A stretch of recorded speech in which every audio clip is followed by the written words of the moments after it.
ఇవాళ చెప్తున్నాడు. నాకు చాలా ఆశ్చర్యం వేసింది. మరి ఎట్లా చెప్పాలో నాకు అర్థం కావడంలా. చంద్రబాబు నాయుడు గారు అంటున్నాడు 2019లో మారిన ప్రభుత్వం వచ్చిన తర్వాత గ్రహణం పట్టింది ఈ ప్రాజెక్టుకి. జగన్మోహన్ రెడ్డి గారు సర్వనాశనం చేసేశాడు. నాకు బాధేస్తుంది, ఆవేశం వస్తుంది, కషి వస్తుంది, కడుపు తరుక్కుపోతుంది అని చెప్తున్నాడు. మహా అద్భుతమైన నటన. నాకు గుర్తొచ్చింది నిజంగా ఎన్టీ రామారావు గారు అన్న మాటలు. మా అల్లుడు నాకన్నా పెద్ద నటుడు అని అన్న మాటలు నాకు గుర్తొస్తున్నాయి. ఏది నాకు అర్థం కాలే చంద్రబాబు నాయుడు గారు. నేను మనవి చేస్తున్నా, నేను నటించటంలా.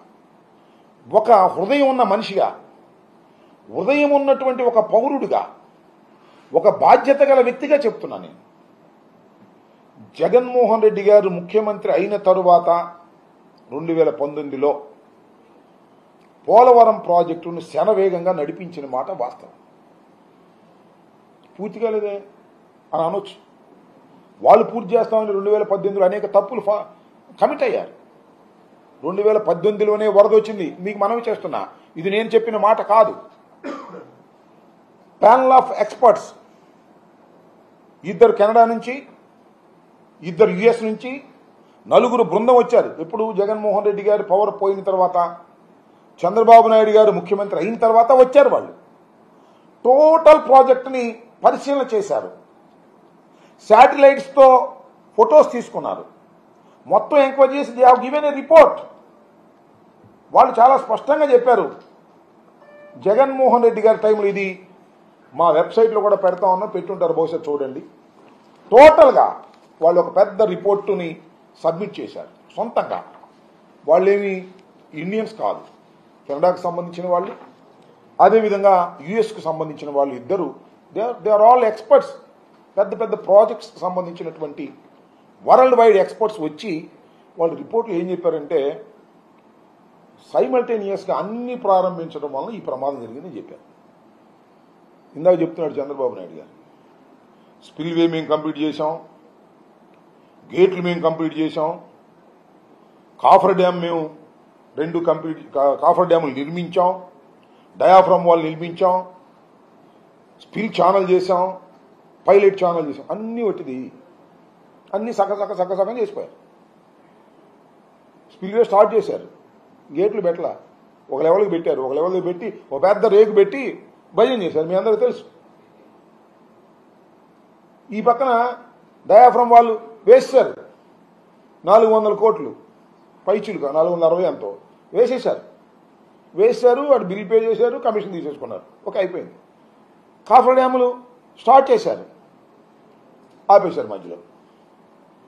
ఆపేసిన కాఫర్ డ్యాములు మేము పూర్తి చేయలేదని ఇప్పుడు మా మీద అపవాదు.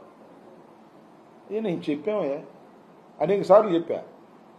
అసలు కాఫర్ డ్యాములు కానీ, డయాఫ్రమ్ వాల్ కానీ, నీకు స్పిల్వే కంప్లీట్ కాకుండా, స్పిల్ ఛానల్ కంప్లీట్ కాకుండా, పైలట్ ఛానల్ కంప్లీట్ కాకుండా, నది డైవర్షన్ కంప్లీట్ కాకోకుండా చేయకూడదు. It's a common sense.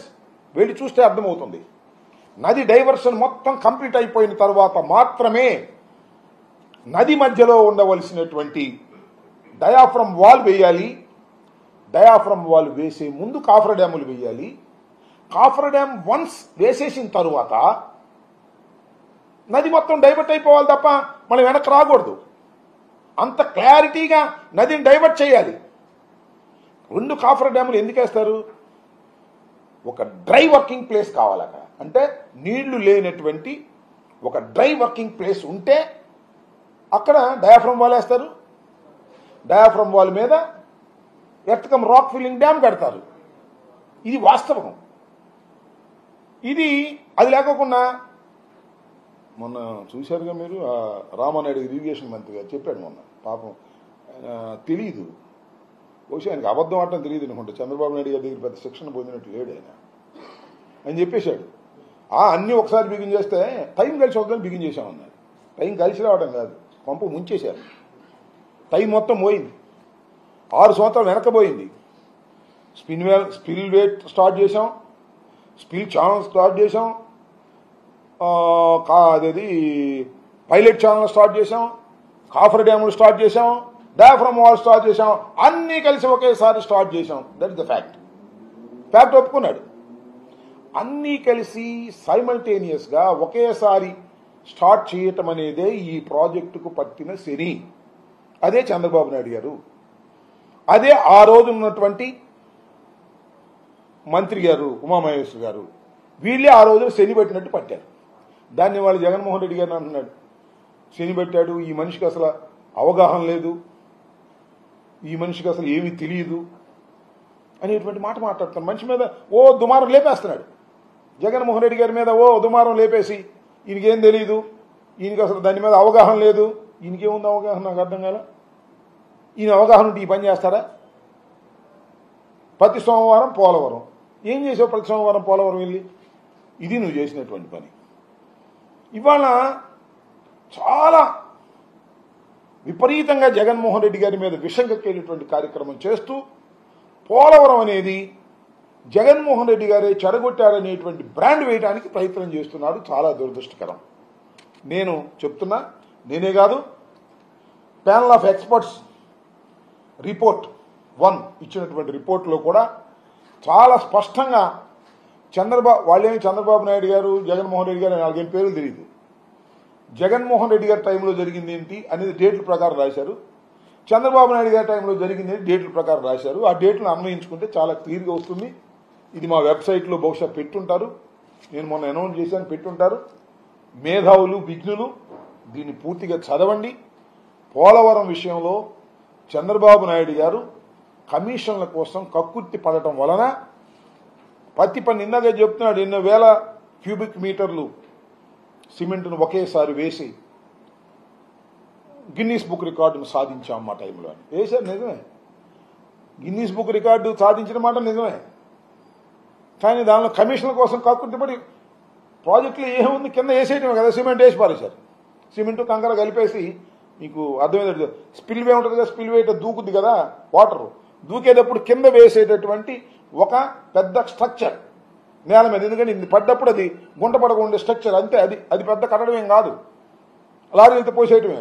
Spillway complete కాల, ఎగవలా, దానికి గేట్లు పెట్టలా, ఇది మాత్రం వేసేసారు.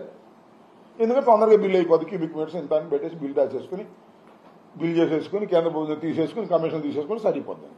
కమిషన్ల కోసం కక్కుర్తి పడే కార్యక్రమాలు చేయడం వల్లనే ఈ ప్రాజెక్టుకు శనిగా పట్టుకున్నారు మీరు. మళ్ళా వచ్చాడు శనిలాగా ఇవాళ మళ్ళీ చంద్రబాబు నాయుడు గారు. నేను మనవి చేస్తున్నా, ఇది చాలా దురదృష్టకరమైనటువంటి పరిణామం. నేను మనవి చేస్తున్నా, జగన్మోహన్ రెడ్డి గారు వచ్చిన తర్వాత వారు చేసినటువంటి తప్పిదాలను సరిచేసేటటువంటి కార్యక్రమంలో జగన్మోహన్ రెడ్డి గారు రివైజ్డ్ కాస్ట్ ఎస్టిమేషన్ కింద పోలవరం ప్రాజెక్టు పూర్తి చేయడానికి ఆ రోజున అయినటువంటి 20,000 చిల్లరకు మీరు ఒప్పుకున్నది ఇది కరెక్ట్ కాదు అని కేంద్ర ప్రభుత్వంతో పలుమార్లు చర్చించి కాస్ట్ను రివైజ్ చేసి మళ్ళీ లేటెస్ట్ రేట్ల ప్రకారం రివైజ్ చేసి 55,656 కోట్ల రూపాయలు ఈ ప్రాజెక్టుకి ఆ రోజు రేట్ల ప్రకారం ఖర్చు అవుతుందని చెప్పేసి ఇక్కడ నుంచి మేము పంపిస్తే టెక్నికల్ అడ్వైజరీ కమిటీ వాళ్ళు revised estimated committee Polavaram project ఖర్చుని వాళ్ళన్ని పరిశీలించి ఆ రివైజ్డ్ కాస్ట్ కమిటీ ఉంటుంది అక్కడ డిఫరెంట్ స్టేజెస్ ఇదంతా కూడా వాళ్ళు చర్చించుకుంటారు. కేంద్ర ప్రభుత్వం వారికి ఉన్నటువంటి రివైజ్డ్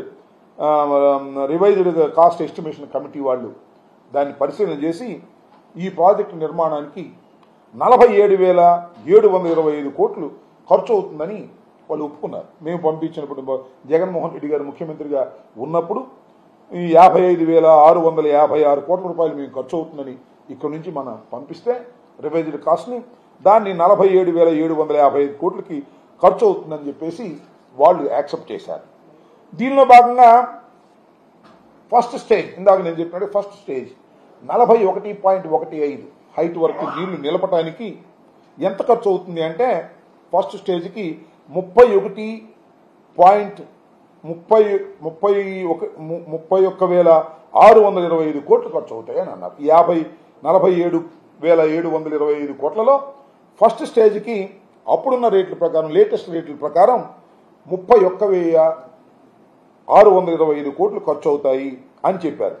అయితే ఇక ఈ 31,625 దానిలో ఖర్చు పెట్టింది కాక మిగతా అన్ని కలిపి లెక్కేసి ఆ 12,157 కోట్ల రూపాయలు ఈ మొదటి దశకు ఇవ్వడానికి రివైజ్డ్ ఎస్టిమేషన్ కమిటీ యాక్సెప్ట్ చేసింది. దాన్ని కేబినెట్కు రావాలి, కేబినెట్కి వచ్చి ఆమోదం తెలపాలి. ఇది ఎప్పుడు సుమారుగా ఎన్నికలకు ముందే ఇదంతా అయిపోయింది. జూన్ జూలై మాసంలో కేబినెట్ మీటింగ్లో పెట్టాలి.